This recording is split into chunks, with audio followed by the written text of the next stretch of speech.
Nah, kemudian ini yang makalah yang saya siapkan begini. Sekarang Indonesia itu dikepung oleh paham-paham keras. Sebetulnya untuk menghadapi paham-paham keras itu yang paling hebat tentu ilmu. Dalam banyak cerita, banyak saksinya juga. Pernah, ini masyhur sekali cerita ini. Saya Sya'rawi itu ketemu orang ekstrim yang mau mengebom orang-orang Islam yang sedang main di bar. Dugem lah kira-kira gitu. Karena di dunia Allah kok maksiat tok, ini baiknya mati aja daripada hidup, daripada ngelek-ngelek bumi gitu. Ditanya sama Syekh Sya'rawi, kalau betul mereka jadi mati, aina masiruhum. Lalu mereka mati terus kemana? Dijawab oleh ekstremis tadi, ya ilanar, karena mereka matu fi finil maksiyah, mati ketika maksiat. Terus jawabnya si Syekh Sya'rawi, lalu kalau mereka ke neraka itu keinginan Rasulullah apa keinginan kamu? Apakah pernah Rasulullah itu berkeinginan umatnya mati masuk neraka? Ya enggak. Ya sudah, kalau itu tidak keinginan Rasulullah jangan lakukan. Itu kan satu ilmiah yang luar biasa. Rasulullah tidak pernah ingin umatnya mati dalam keadaan siap masuk neraka. Makanya tidak usah mati pas itu ya. Bener MC tadi. Kalau mati milih tanggal dan milih tempat. Ya itu diantara pujian-pujian yang masyhur tuh. Yang dulu sahabat ada yang muji Rasulullah itu. Kulik tamu barroon mingkuli aibin. Fakaan nama kulikta kama tasa. Jadi itu sebenarnya makalahnya sahabat, tapi yang untung Mustafa Atif karena dapat uang banyak dari nyanyi. Jadi itu sebenarnya makalah normal dari pujian seorang sahabat, tapi yang untung Mustafa Atif. Mungkin yang untung juga pengundangnya karena ternyata abadi ya. Tapi itu makalah itu. Nah cerita Imam Sya'rawi tadi, Sya'rawi Sya'rawi Mutawali Sya'rawi ya. Mufassir itu. Saya punya kitabnya itu 27 jilid. Saya sebagai peneliti itu ya ndak tasdek amat karena saya butuh adit ya, butuh penguat itu. Dan penguat itu pula yang saya bawa ke sini. Ya ini saya baca terjemahnya dulu, nanti saya baca Arabnya supaya dapat barokahnya Rasulullah SAW sebagai Jami'ul Kalim. Nabi pernah didatangi seorang bedui. Bedui itu Arabi, orang kampung. Minta sama Nabi, karena Nabi itu udah orang kaya, tentu kira-kira saya bayangkan ya dikasih 50.000 atau 10.000. Si Arabi ini tidak terima, dan tidak terima ngomong di depan umum. Ketika Rasulullah tanya, apa saya sudah baik sama kamu? Kata si Arabi tadi, tidak. Karena kamu kikir hanya ngasih saya segini. Sahabat hampir marah saja karena Nabi tersinggung gitu.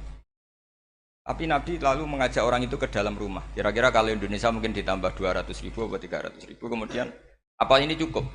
Ya cukup. Kamu sudah puas? Ya puas. Fajazakallahu min ahlin wa asyiratin. Dipuji-puji Nabi. Kemudian kata Rasulullah, ayo kita keluar. Keluar nemuin khalayak begini. Khalayak rame tadi. Kamu tadi mengkritik saya, menghujat saya di depan umum. Maka kamu sekarang harus memuji saya di depan umum supaya clear. Akhirnya mau dia, oke kita mau. Akhirnya muji-muji bahwa Muhammad orang baik, dermawan gini. Setelah itu dia pulang. Hebatnya Rasulullah ketika pulang kata Nabi begini, sabda Nabi gini, kalau saja dia pas benci saya itu kok mati. Saya ulang lagi, kalau saja dia pas komentari saya buruk tadi kok mati, maka dia mati sebagai min ahlin nar karena berstatus pencaci maki Nabi. Akhirnya dia muji Nabi itu lewat disuap, lewat dikasih uang lagi. Loh itu sudah sah. Jadi saking baiknya Allah, Islam suapan itu juga sah. Itu kan muji Nabi itu karena disuap. Makanya ini penting. Sehingga dalam khazanah Islam itu memang agak aneh-aneh. Jadi di antara ceritanya dalam hukum-hukum Islam itu ada orang fasiknya minta ampun, tapi minta karena iman sama hadis bahwa nanti kalau ada orang mati disaksikan orang dua, apalagi kalau 4 min ahlil jannah, maka dia min ahlil jannah. Itu dia fasiknya minta ampun, nyewa orang. Nanti kalau saya mati bilang saya orang baik. Betul. Setelah dia mati bayar. Ini baik. Satu kampung nggak ada yang percaya ini saksi bohong. Tapi sama Allah diampuni karena kesaksian suapan ini. Lalu Berarti jenengan ngalalo suap ya ndak, saya ada ngalalo suap, ngalalo sedekah. Karena sekarang kalau ada caleg bayar katanya sedekah. Ya sedekah terpaksa. Ini penting saya utarakan karena apa?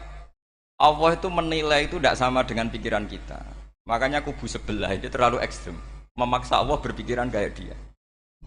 Satu karena kurang ngaji. Nomor dua ya tadi emosinya lebih tinggi ketimbang intelektualnya. Ini penting saya utarakan.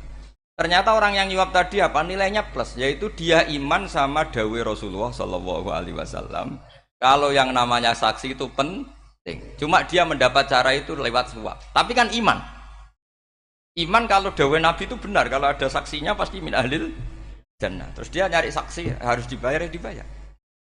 Sekarang sama, iya 1 juta. Sekarang saya tanya di KPPS atau di mana-mana saksi pemilu itu dibayar enggak? Dibayar sah apa enggak? Sah. Jadi kadang kebenaran itu harus dibayar. Ini penting saya utarakan karena ada orang perempuan cantik dirayu, digaji supaya main di niklab dibayar jadi orang maksiat. Lalu mungkin ada ustadz gaji dia, bayar dia supaya mondok. Gak tahu terusannya apa, terus diwayah apa enggak tahu saya. Pertanyaannya ketika kamu bayar kemudian jadi santri, itu kamu dosa nyuap apa dosa sodako membiayai proses kebenaran? Sodako.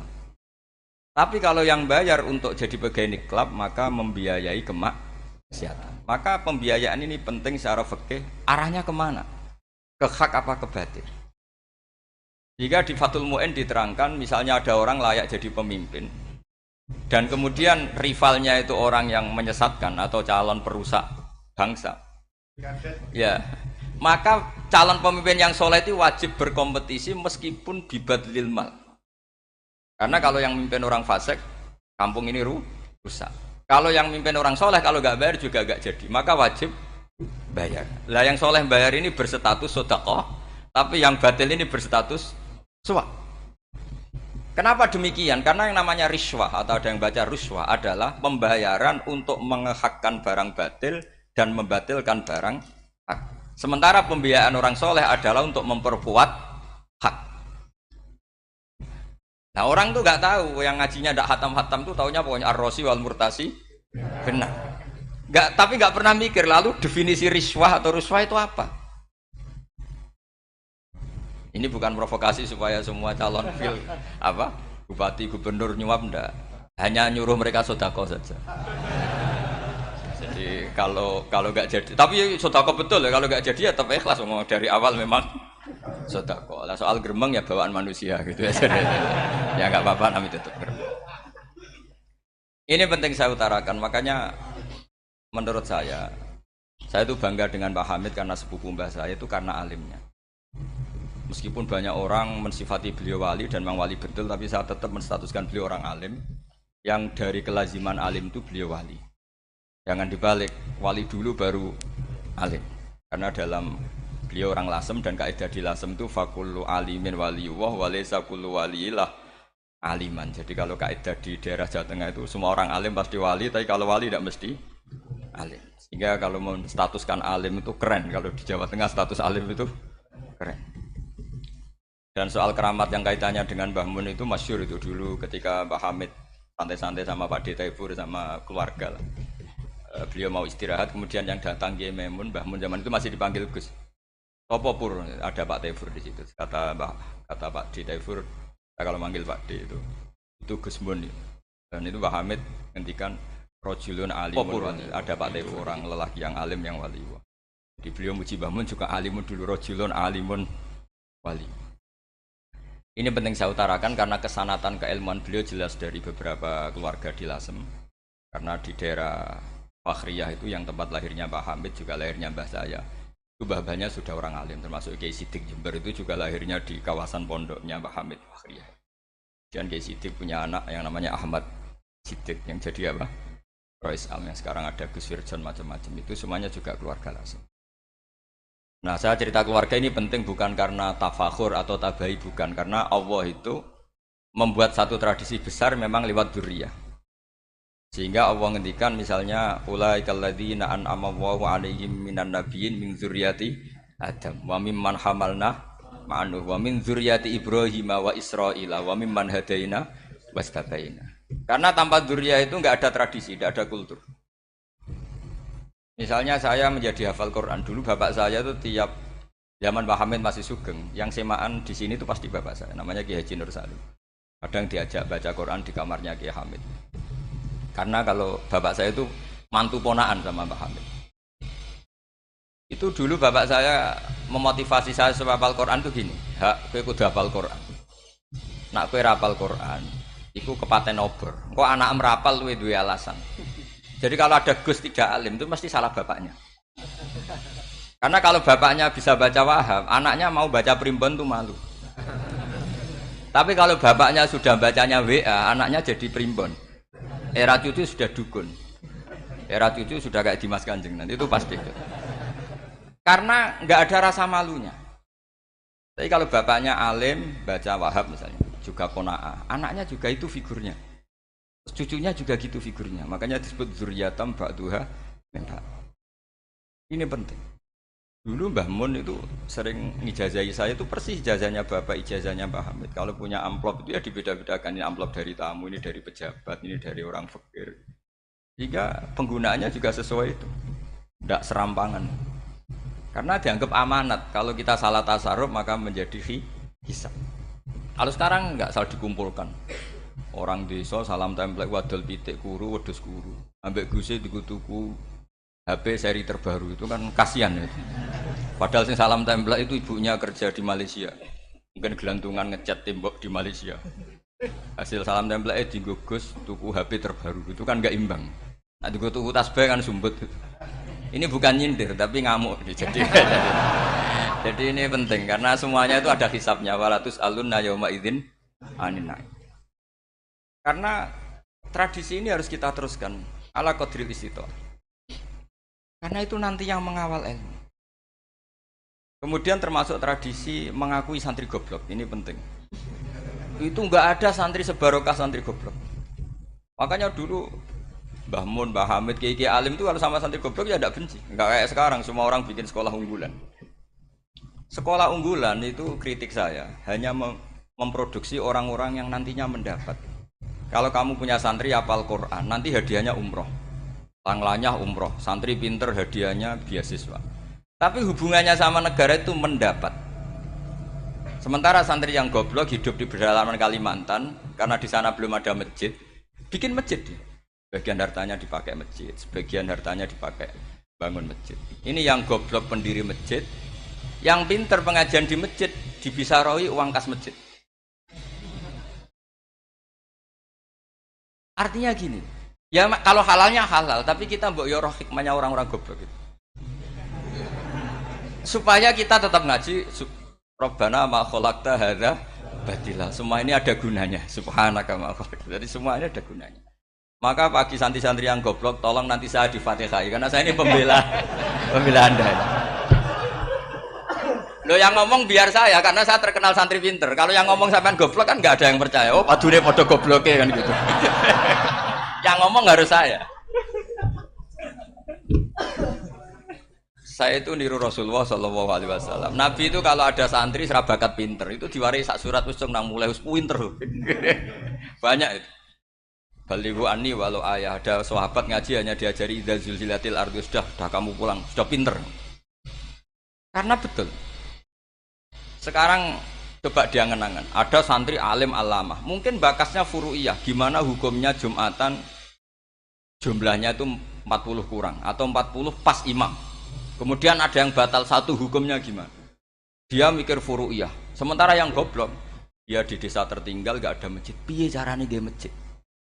Ini bikin aslul ibadah, yang sini sudah khilaf tentang yang nggak penting. Jadi orang goblok itu kadang lebih keren. Akhirnya apa? Duriannya yang goblok nanti jadi orang alim alama ngekholi wong goblok karena pendirinya biasanya orang pati pinter. Itulah Allah Subhanahu wa taala. Ada bikin sesuatu itu sia-sia. Nah, saya ini korban ilmu itu. Akhirnya santri saya banyak yang nggak jelas. Ya. Tapi ya saya terima saja, saya santri itu macam-macam. Ada yang profesor, ada yang doktor, ada yang goblok, ada yang baru tobat kemarin. Ada yang Cina lagi seneng ahli sunnah wal jamaah macam-macam. Semuanya ngaji sama saya. Karena saya tetap berkeyakinan Rabbana ma khalaqta hadza batil. Ini penting saya utarakan karena khazanah kita ini jangan digerus oleh orang yang tidak bertanggung jawab. Pernah ada di hadis Muslim, ini cerita di Sahih Muslim.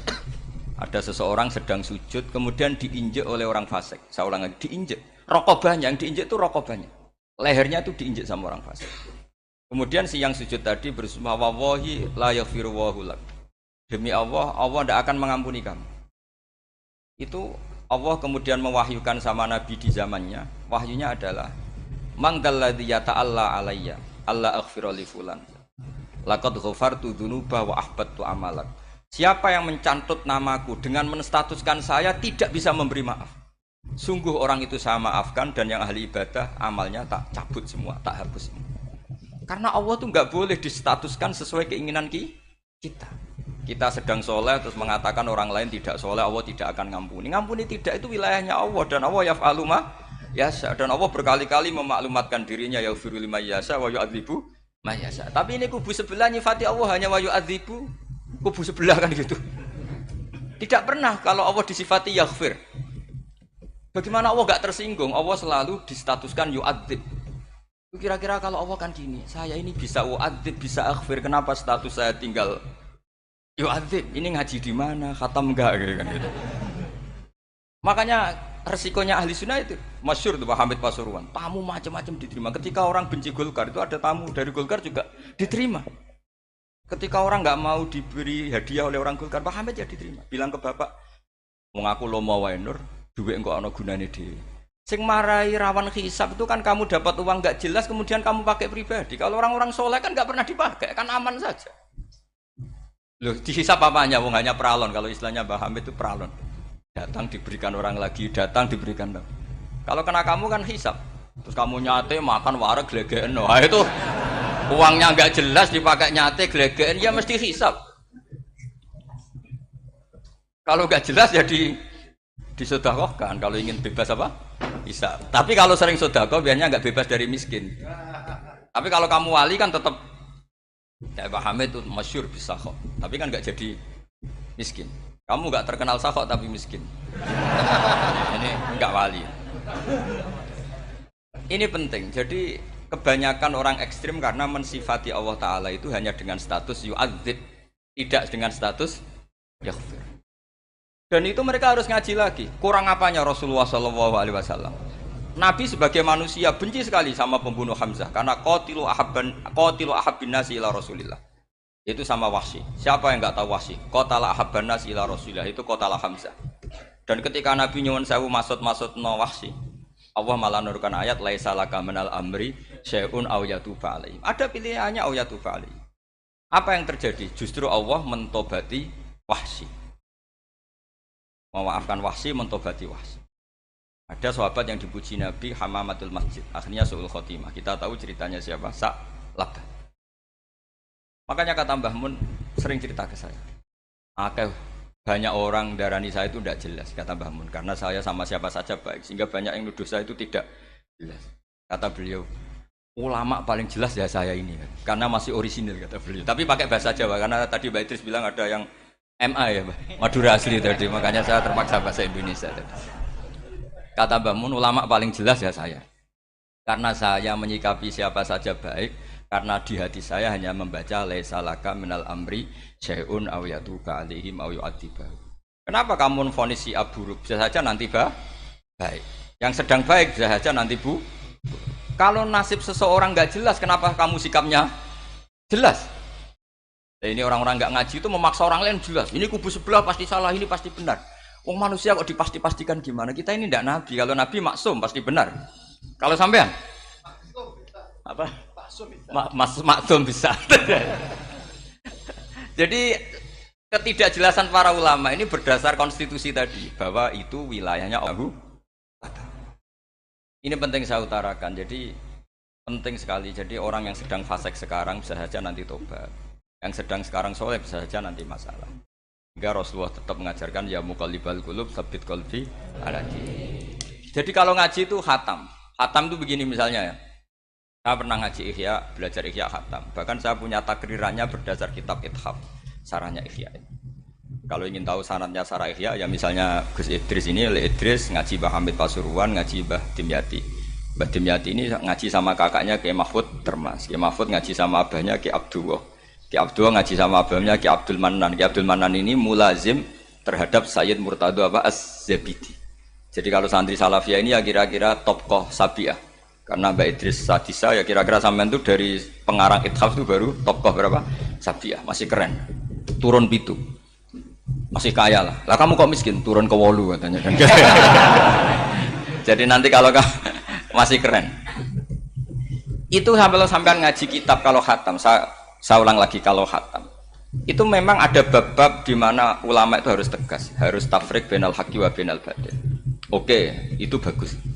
Mana yang hak, mana yang batil kita bedakan. Di bab itu bagus. Tapi kalau nanti kamu ngaji bab tawadhu, lihat di Bidayatul Hidayah atau di semua kitab tasawuf, bab tawadhu itu, kalau melihat kamu orang kafir, kamu melihat orang apa? Kafir. Ini aso ma'akufri, ini maksiat wajar dia kafir. Saya ini muslim kok maksiat. Fadam bi akbah, maka dosa saya lebih buruk.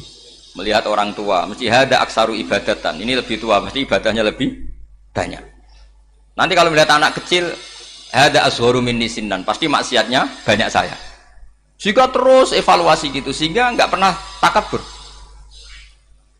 Misalnya di sini, saya ini kan gayanya keren, duduk di atas sampai di bawah. Gayanya tok, hakikatnya sampai lebih sombong karena memerintahkan saya. Jadi panitianya itu, makanya saya merasa tawadhu saja meskipun berdiri. Karena hakikat saya ini makmur, diperintah. Panitia ini, penyelenggara ini amir, pemerintah. Kira-kira sombong mana? Itu sekali saya tidak memaafkan, finnar itu.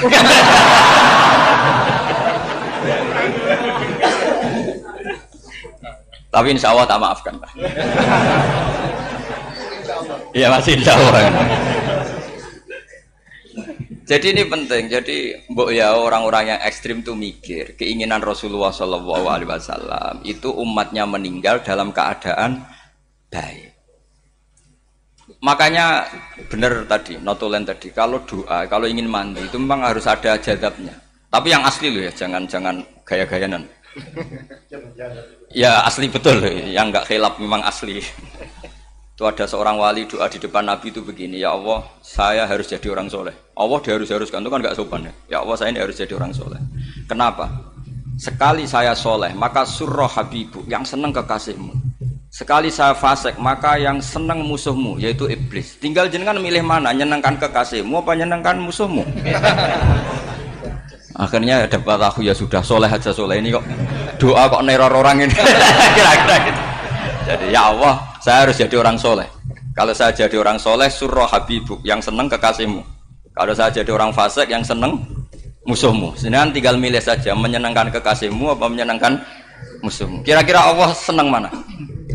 Seneng menyenangkan. Wah itu doa paling mustajab. Tapi syaratnya harus anti bikolbin dan dari ijazah nggak mandi, itu ijazah nggak mandi. Maka ini tidak saya ijazahkan. Nanti kalau kamu ngalami isak sendiri, ngalami wujdi sendiri, terus ngalami itu, insya Allah makbul.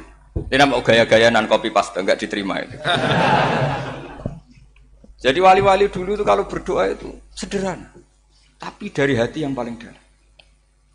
Makanya Nabi Musa itu terkenal, orang paling seenaknya sendiri dan Nabi Musa hubungannya dengan Allah. Tapi sama Allah dimaafkan karena orisinil, tidak bikin-bikin. Rasulullah juga itu, kalau sudah marah itu doanya gitu. Cuma celakanya ditiru Nira Warisman dulu itu. Nabi itu ketika perang Badar itu jelas kalah, nggak mungkin menang, sudah jelas kalah. Nabi hanya 313, orang kafir 1000 dengan perlengkapan apa? Sudah lengkap semua. Setelah perang dilihat itu jelas kalah. Seri awal ya memang kalah betul. Doanya Nabi apa? Allahumma intuhlik hadil isobah lam tu'bad ba'dal yaum. Pun Gusti silahkan bikin kalah, tapi ra ono sing roh najenan pangeran. Pun lahiran jenengan dadi pangeran, serana sing roh. Enggak ada ibadah. Intuhlik hadil isobah lam tu'bad ba'dal yaum. Kalau engkau menghancurkan kelompok saya ini, jenengan sebagai Tuhan tidak ada yang nyembah lagi. Karena yang nyembah tinggal kelompok kita. Tapi yang ngendikan Nabi, kalau kamu niru tidak bisa. Gak bisa kamu doa, ya Allah saya ini santri Salafiyah, kalau saya bodoh menjadi presiden buruk terhadap alumni Salafiyah. Gak apa-apa sekali-kali doa gitu. Tapi kata Allah lainnya masih banyak.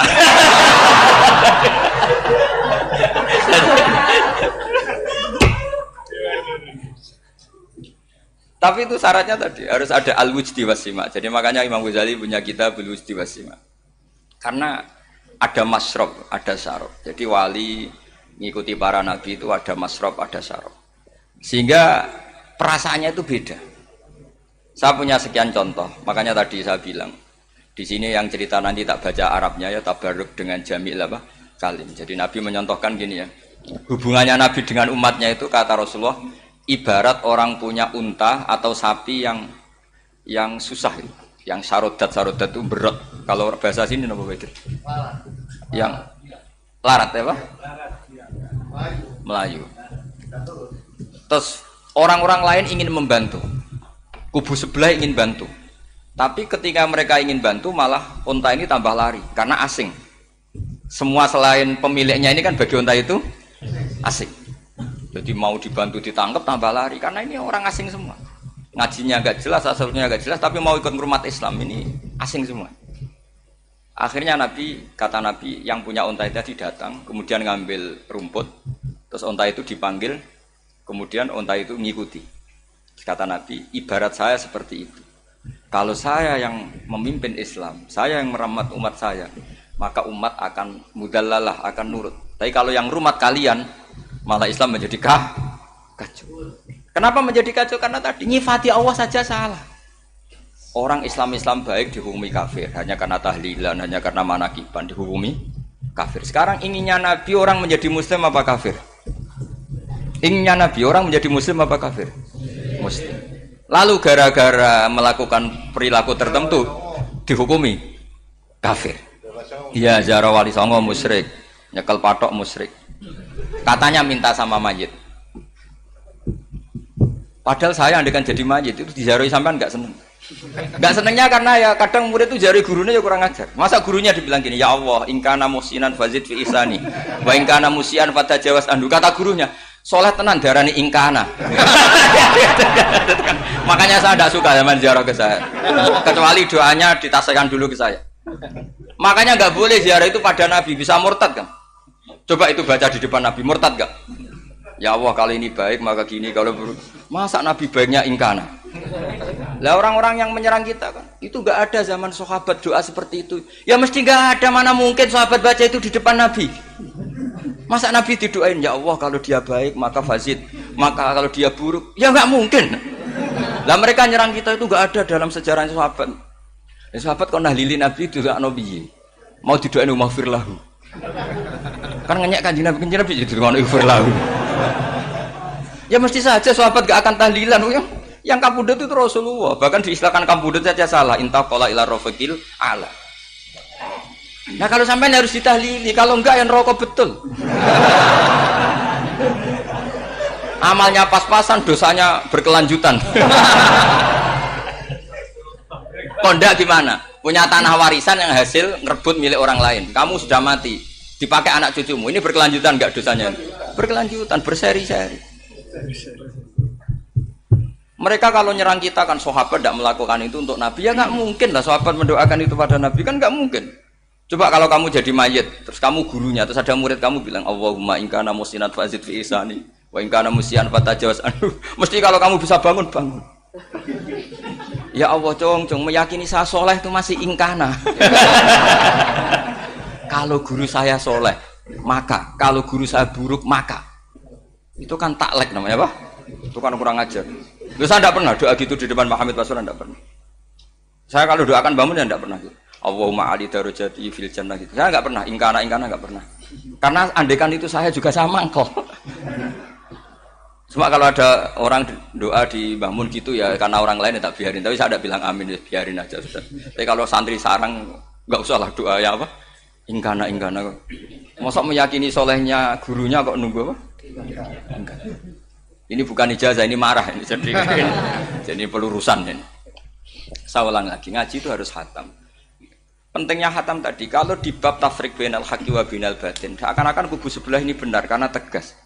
Tapi kitab itu tidak hanya bab itu, juga ada bab tawadhu. Di bab tawadhu itu Misalnya kita melihat orang kafir, ini wajar maksiat kan dia kafir. Masa saya mukmin maksiat? Dan ini kafir bisa saja nanti husnul khotimah. Saya muslim bisa saja su'ul khotimah. Sehingga tetap tawadhu. Melihat yang lebih sepuh ini aksaru ibadatan minni. Melihat yang kecil asghar berarti aqallu maksiatan minni. Sehingga melihatnya itu tawadhu. Jadi kalau di bab tawadhu semuanya orang itu mungkin. Nah di sini Rasulullah SAW mengajarkan ketika malaikat Jabal bilang Muhammad orang yang mendustakan kamu saya tungkepi gunung biar mati semua. Kata Rasulullah saya berharap keluar dari tubuh mereka min aslabihim dari keturunan mereka orang-orang sing mukmin. Sudah karuan kafir saja Nabi tidak berhenti berharap. Jangan-jangan nanti keturunannya mukmin dan itu betul. Kita tahu Abu Lahab punya anak Darrah itu mukminah. Abu Jahal punya anak Ikrimah juga mukmin. Dulu Walid bin Mughirah musuh besarnya Rasulullah punya anak Khalid bin Walid. Sekarang orang-orang yang abangan enggak hafal Quran, kadang anaknya hafal Quran. Lewat program PTPG, kadang hafal Quran malah anaknya enggak hafal.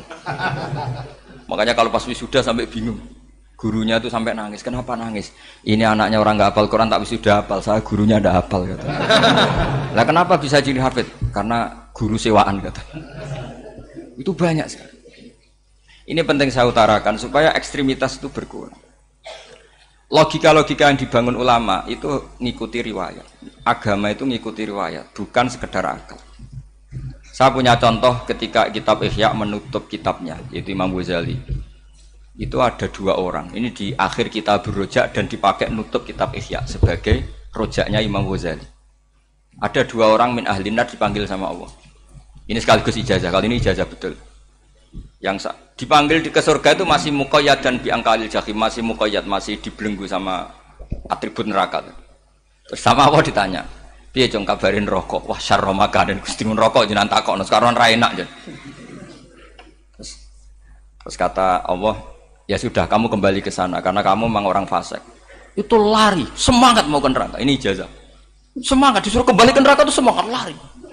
Allah tanya, "Loh, Cung, kenapa kamu semangat?" Ya Allah, saya ini sudah kapok. Dulu ketika di dunia kamu perintah, engkau perintah saya tidak semangat. Maka kali ini jenengan perintah saya semangat.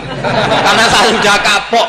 Setiap engkau perintah saya ada lari semangat ke neraka. Nah barokahnya semangat masuk neraka ini kata Allah ya sudah kamu di surga saja. Maka ijazah nanti kalau ada pengumuman silahkan masuk neraka kamu harus lari sekencang-kencangnya. Karena itu perintah Allah apa? Yang ketika kita di dunia kalau diperintah males-malesan. Kalau kamu diperintah sholat subuh jamaah kan males-malesan. Dan itu menjadi kita masuk neraka. Sebagai kafarah itu ya Allah karena ini perintah engkau saya tidak malas-malasan lagi wis ngembaliin rokok lari semangat Allah akhirnya haru dimaafkan panggil lagi sudah di surga saja barokahnya semangat masuk neraka. Nah ini ijazah ini ya diterima ya. kok enggak semangat terima ya. Yang kedua enggak sudah kamu kembali ke neraka pelengahan gitu enggak semangat Allah dilihat terus enggak semangat. Kenapa kamu toleh? Ya Allah, saya tidak pernah ngira ketika engkau manggil saya ke surga, kemudian engkau kembalikan lagi ke neraka. Ya sudah di surga saja, barokahnya husnudzon. Jadi ini ijazah, kamu milih dua itu, milih yang mana terserah. Artinya apa? Logika kamu itu tidak mesti masuk apa yang dilakukan oleh Allah Subhanahu wa Ta'ala. Itu logika kamu kan tidak masuk, tapi Allah yaf'alu ma yasha. Ini penting saya utarakan. Nah tapi orang-orang ekstrim itu maunya nyifati Allah dengan status yu'adzim, yantakim, jabbar, kohar. Sifatnya Allah Ta'ala itu 99. Kenapa apal kamu hanya satu? Jadi tetap saja menghadapi fenomena seperti ini tetap laisa laka minal amri syai'un aw yatuba alaihim aw yu'adzib. Sehingga setahu saya Mbah Mun, Mbah Hamid Pasuruan, guru-guru kita, habaib yang alim-alim itu melihat tamu macam-macam ya dilayani semua. Karena ini ngadepi fenomena sosial yang semuanya tidak jelas. Kalau nggak jelas apa? Ya kita bisanya berharap karena afdolul ibadah itu intidharul farad. Kalau belum Islam sekarang kita harapkan nanti. Kalau bapaknya enggak kita harapkan anaknya. Kalau anaknya belum kita harapkan cucunya. Karena agama ini limangka nayarjuwa hawal yaumal akhir. Agama ini bagi yang terus berpengharapan, bukan bagi yang putus asa. Ini penting saya utarakan. Jadi apalagi Allah sudah punya rencana tadi yang goblok-goblok di pedalaman Dayak bikin masjid. Yang pinter-pinter ramen lomba untuk sangu, untuk umroh. Kira-kira memberi sama mendapat pahalanya keren mana? Memberi. Tapi tidak usah jadi goblok. Goblok tidak usah direncanakan, sudah terjadi. Jadi makanya saya bela karena sudah terjadi gitu. Tapi tidak usah direncanakan. Nanti terus wah goblok aja cara Gus Bak gak apa-apa ndak. Sudah kadung ini cuma kita itu iman ya. Jadi karena yang pinter itu yang jumlahnya tidak banyak. Ini kita bully saja. Karena kamu bully pun tetap mulia kan orang pinter ini. Tapi kalau orang goblok gak dibela habis dia. Yang pinter, buat dikritik kayak apa kan tetap mulia kan? Lah yang muji sudah banyak saya ngeritik saja lah. Ini tidak akan jatuh. Tapi yang goblok ini kan nggak ada yang bela. Saya sebagai umatnya Rasulullah, pecinta umat Rasulullah tak bela, tenang saja. Ada hikmahnya apa? Hikmahnya orang goblok. Betul loh, saya itu sering ketemu dokter, ketemu profesor tuh nangis. Tak tanya kenapa nangis. Bapak saya itu petani, saya di Jogja sampai jadi dekan, jadi rektor. Tapi saya sekarang rektor. Anak saya sekedar SMP naik itu sudah senang. Nggak dengar kabar ketangkep BNN sudah senang. Padahal saya ini ahli metodologi. Ternyata pinter bapak saya. Karena bapaknya tadi hanya petani bisa menjadikan anaknya profesor. Tapi profesor tidak mesti bisa jadi. Anak saya naik SMP aja sudah senang. Karena Allah ingin membuktikan pinter kamu itu tidak ada artinya di depan iradatullah. Di depan apa? Iradatullah. Supaya orang tunduk. Lu coba yang jadi ulama tabi ini tuh rata-rata abnaul mawali. Anaknya budak yang dimerdekakan. Karena Allah seperti itu. Ada yang tokoh yang tadi zuriyatam ba'duha min ba'd itu harus kita jaga. Saya termasuk orang yang ditakdir punya mbah-mbah alim itu juga harus dijaga. Yang enggak alim peluangnya masih banyak. Banyak sebanyak-banyaknya. Asal tadi lewat jalur sregep dan kalau bodoh ngaji saya nanti. Tak ajari robbana ma khalaqta hadza napa? Karena ayatnya gitu, min dzurriyyati Adam wa mimman hamalna ma'anu wa min dzurriyyati Ibrahim wa Israil. Terus terakhir ditutup wa mimman hadaina wajtabaina. Itu umum. Tidak jalur nasab. Siapa saja yang hadaina wajtabaina. Ini penting saya utarakan. Jadi ini sebagai penutup tak baca teks Arabnya supaya kita dapat barokah Jami'ul Kalim. Karena sebarokah-barokahnya bahasa Jawa atau bahasa Indonesia masih barokah bahasa Arab. Cuma kalau tidak saya terjemah dulu, nanti saya baca ini kamu amin, amin dikira doa aja sih.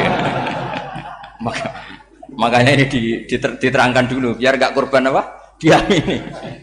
Karena saya ini pernah Jumatan di satu kampung, imamnya itu sepuh. Imamnya sepuh, khutbah itu gak selesai-selesai karena dia gak bisa menyelesaikan sesuai teks di bukunya itu. Yang belakang mangkel terus amin, amin. Akhirnya Pak Khotib ngadeg lagi, cungkurung doa, cungkurung.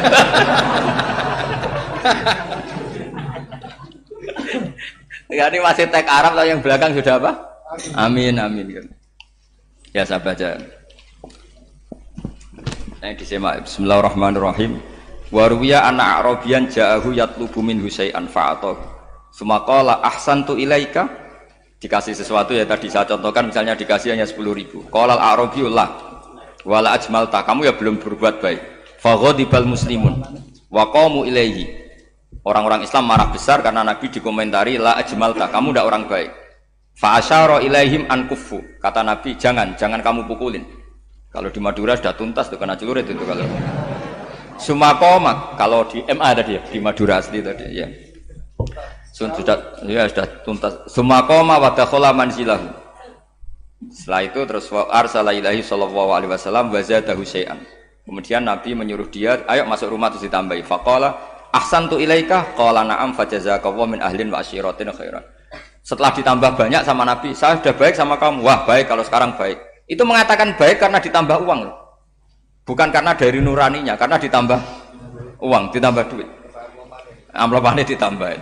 Faqala lahu nabiyyu sallallahu alaihi wasallam, innaka qulta ma qulta wa fi nafsi ashabi min dzalika syai'un. Fa in ahbabta faqul baina aydihim ma qultu baik. Ma qulta baina yadayya hatta yadhaba ma fi sadrihim alaika. Kamu tadi ngomong dan menjadikan sahabat saya tersinggung. Coba sekarang klarifikasi supaya mereka clear apa? Itu menunjukkan klarifikasi itu termasuk wataknya Rasulullah Shallallahu Alaihi Wasallam. Tadi kamu menyinggung saya di depan umum, maka sekarang kamu muji saya juga harus di depan umum supaya clear, supaya mereka tidak punya perasaan macam-macam. Sudah akhirnya Qala na'am falamma kana al-ghautu awil asyu ja'a faqala sallallahu alaihi wasallam inna hadzal arabiyya qala maqala fazidnahu fazama'nahu radiya kadzalik. Qala na'am fajazakallahu min ahlin wa asyiratin khairan. Terus faqala Nabi sallallahu alaihi wasallam, ini penting ya bagi semua dai, bagi semua ustaz. Masali wa masalu hada masalu rajulin lahu naqatun syaradat alaihi fattaba'an nasu atau fa'atba'ahan nasu falam yaziduha illa nufuran fanadahum sahibuha khallu baini wa baina naqati fa inni arfaqu biha minkum. Jadi namanya unta, sapi atau kuda itu lebih terbiasa sama pemiliknya sama orang lain. Sama pemiliknya. Kalau orang lain ikut mantu ketika berat malah tambahlah lari. Sama kiai sama umat itu, kalau kiai kan punya syafaqah sama umat, maka ininya umatnya dimaafkan. Tapi kalau kubu sebelah ininya mengkafirkan, mendosakan, membid'ahkan, itu bisa diharap enggak umat mau kembali, malah lari. Makanya saya pernah ngalami ini serius. Ada orang tukang ngafir-ngafir wong NU gitu. Di majelis, satu majelis dengan saya. Singkat cerita, semua NU pinter. Wae jamaah duhur itu wae sholat. Ayo jamaah, aku gak sholat. Kenapa? Kafir sholat bareng. Gak wajib wong kafir sholat. Tidak usah kafir, sholat saja. Mereka itu kan omongannya ta'arud, mengkafirkan kita tapi mewajibkan kita sholat. Sholat wajib gak bagi orang kafir? Gak wajib. Berani gak mereka mengatakan yang dikafirkan tidak perlu sholat karena sudah kafir? Berani gak kira-kira? Gak berani. Jadi omongan mereka itu paradoks semua. Karena memang gak pernah ngaji. Gak pernah apa? Gak pernah ngaji. Ngajinya betul-betul. Gak pernah khatam tadi. Ya, jadi kata Rasulullah, fa inni arfaqu biha minkum wa a'lamu fatawajjaha baina yadayha fa akhudalaha minkum mil ardi faradda hatta ja'at wastana wa shadda 'aliya rahlaha wastawa 'aliya wa inni law taraktukum kaqaulihi. Terus ya sudah seperti itu. Faradda hatta ja'at wa shadda 'aliya rahlaha wastawa 'aliya wa inni law taraktukum terus itu walhasil itu terusannya hadis itu, kalau saya membiarkan dia dengan keyakinannya tadi mengkritik saya dan dia mati maka dakhalan. Jadi intinya gini, senang Nabi dibayar itu sah. Senang Nabi dibayar itu sah. Senang Nabi dibayar itu sah. Jadi ya kalau ada maulid terus kiainya ngasih makan-makan terus menjadi senang Nabi karena ada Bukharinya, itu juga sah. Ono zaitune sah. Terus kiainya senang karena untuk amplop juga sah. Jadi ini sudah ini sama-sama sah. Karena untuk kebaikan selalu sah. Ya habis kalau ada pengajian di sini mesti ada sarapannya pertama. Yeah. Kopi dan sarapan ngaji pagi. Yeah. Jadi orang datang ingin sarapan tidak apa-apa. Tidak apa-apa, sah itu. Sah. Sayyid Muhammad juga gitu, kalau ada orang ngaji dikasih uang juga sah.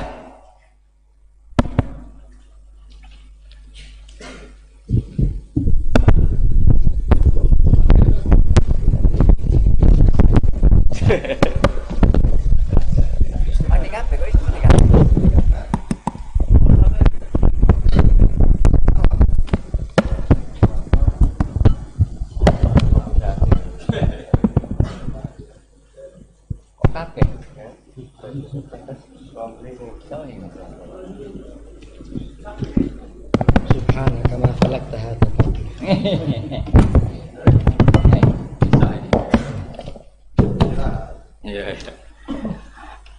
Ya, jadi ini jelas ya, jadi riwayat ini jelas. Kemudian riwayat yang ada di kitab Bukhari ketika Rasulullah didustakan, dibuli. Ini wa ana mahmum ala wajhi falam astafiq illa wa ana biqarni sa'alib, yang di bawah garis itu ada yang di Bukhari. Farafatu rasi fa idzan ana bi sahabatin qad adallatni fa nadartu fa idzan fiha jibril fa nadani faqal inna wa qad sami'a qala qaumika laka wa maraddu 'alaika wa qad basa ilaika malakal jibal litamurahu bima syi'ta fihim. Fa nadani malakul jibal fa sallama 'alaihi tsumma qala ya Muhammad faqala dzalik bima syi'ta in syi'ta an udbika alim al-akhsaban. Faqala Nabi sallallahu alaihi wasallam bal arju ayyukhrijawahu min aslabihim ma ya'budu wa wahdah la yusyriku bihi syai'an. Jadi Nabi menghadapi yang sedang kafir saja enggak putus asa. Bisa saja mereka nanti melahirkan anak-anak yang Islam.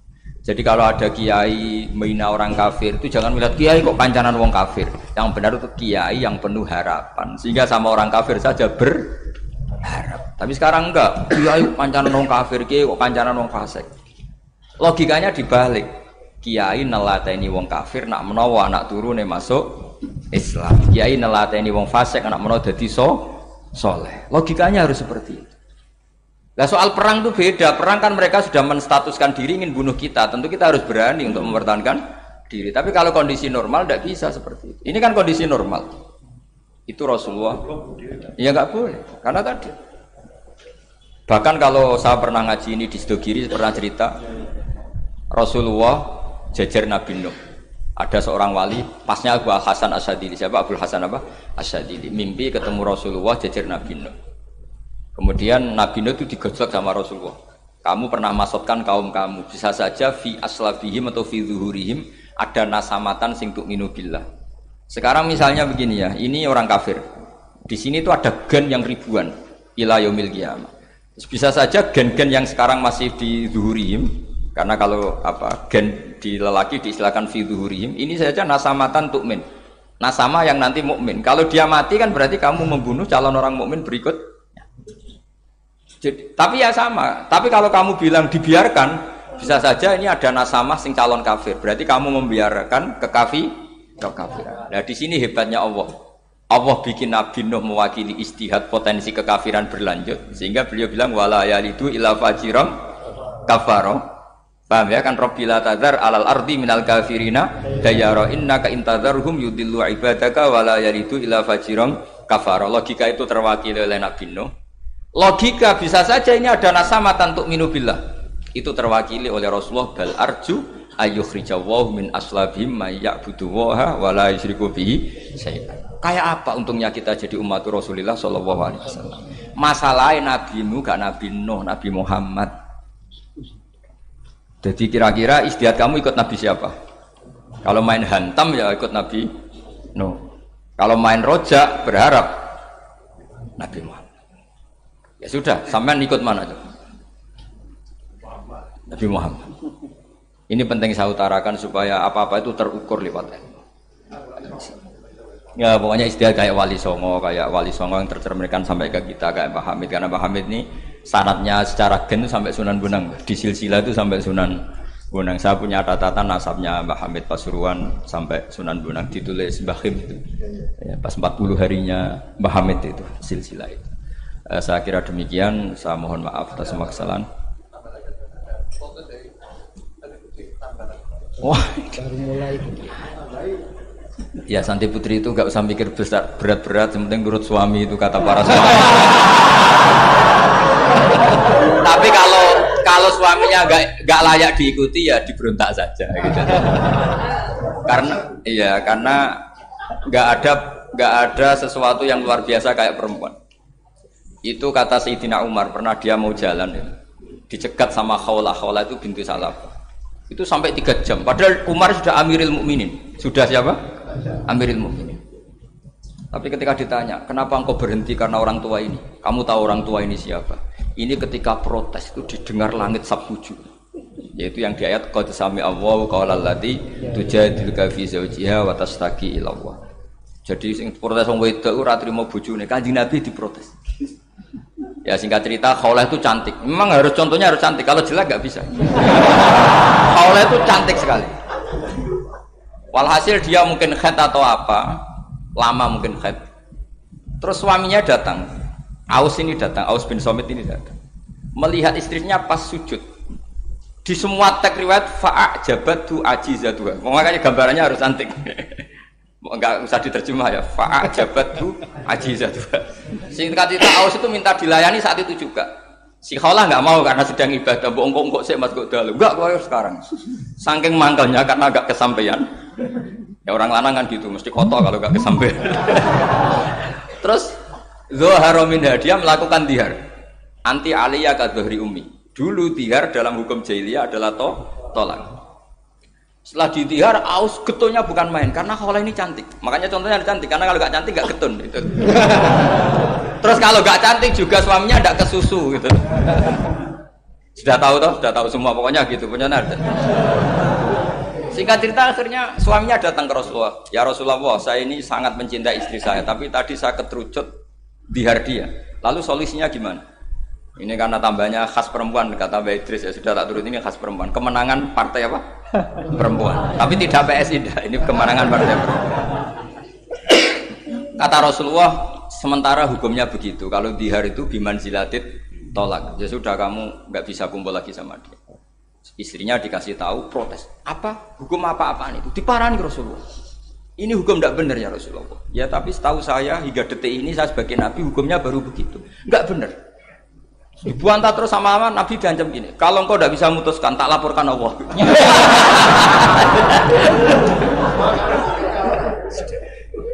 Akhirnya ini pulang betul, pulang sujud, sholat, lapor sama Allah. Dan ketika lapor sama Allah, ya Allah ini tidak fair. Lapornya tuh jorok sekali. Qad nasartu lahu batni, akala sababi wa nasartu lahu batni. Akala sababi, muda saya sudah dihabiskan sama suami saya. Wa nasartu lahu batni, tidak usah diterjemah. Tapi ketika saya sudah tidak muda, sekarang saya mau diceraikan lewat apa? Dia. Terus wa innali auladan, saya ini punya anak banyak. Indomam tuhum ilayya jauh. Kalau saya rawat pasti mereka kelaparan. Karena saya miskin, saya seorang perempuan. Tapi wa indomam tuhum ilaihi do'u. Nak tak elokno bapak mesti ditinggal wayang. Wah kira-kira gitu. Wayang gerutu sendiri. Akhirnya Allah jawab bahwa dihar itu tidak tolak. Lah akhirnya Nabi manggil dia, panggil perempuan tadi. Padahal Nabi gak dengar, itu di kamarnya sendiri perempuan tadi. Terus qad sami Allahu qala allati tujadiluka fi zawjiha wa tashtaki. Itu semua teks ya tujadilu. Allah mendengar perempuan lati itu perempuan tujadil kasih madoni kowe Muhammad. Nek dadi kiai dipadoni wedok enteng, Nabi saja dilabrak. Wes musuh perempuan tuh repot. Nabi dilabrak. Sampai jadi surat Mujadilah. Makanya saya kalau baca Mujadilah dan baca Mujadalah. Ini kaitannya dengan tasrif. Jadalah yujadilu mujadalatan. Karena sekali nggak bisa tasrif nggak sah jadi mufassir.